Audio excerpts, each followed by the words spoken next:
Assalamualaikum warahmatullahi wabarakatuh.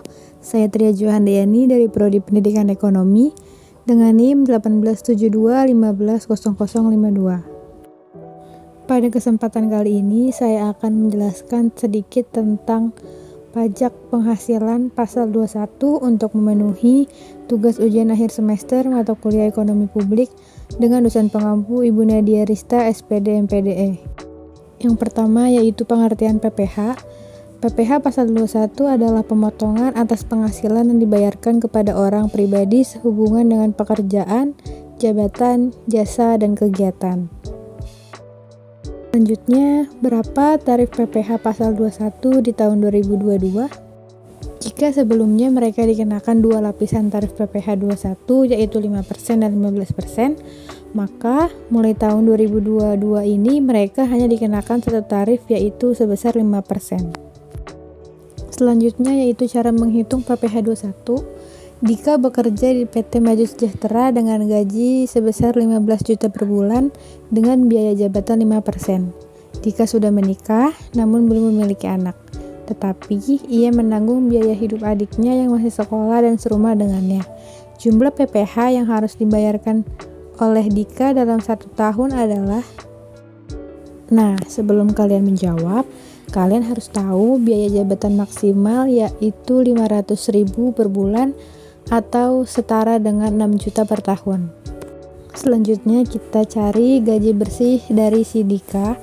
Gaji kotor Dika sebesar 15 juta dan biaya jabatan sebesar 500.000. Jadi setiap bulan gaji Dika akan dipotong dengan biaya jabatan sebesar 500.000. 15 juta dipotong 500.000 sama dengan 14.500.000 per bulan.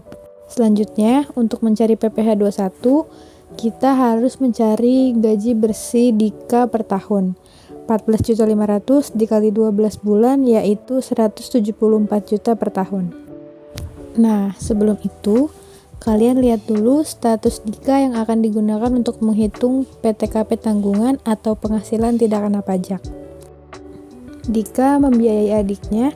Pertanyaan selanjutnya yaitu apakah Dika termasuk PTKP tanggungan? Jawabannya yaitu tidak. Dalam peraturan pajak, saudara-saudara, ayah, ibu, anak, atau mertua garis lurus termasuk PTKP, sedangkan adik bukan hubungan garis lurus, tapi di pinggir, makanya tidak termasuk PTKP tanggungan. Artinya di sini Dika tidak punya tanggungan karena adiknya belum termasuk PTKP dan Dika belum mempunyai anak. Maka yang digunakan adalah peraturan PTKP untuk orang pribadi sebesar 54 juta per tahun.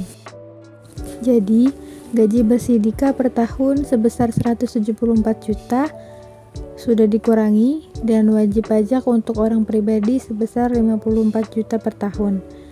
Jadi PKP-nya yaitu 120 juta. Ingat ya, meskipun PKP Dika adalah 120 juta, bukan berarti kalian langsung menggunakan tarif progresif sebesar 15%. Karena namanya tarif progresif, maka 120 juta ada di bagian mana saja. Nah, tarif progresifnya itu ada di 5% dan 15%, yang artinya PPH 21 Dika yaitu yang pertama, penghasilan kena pajak Dika yaitu 120 juta.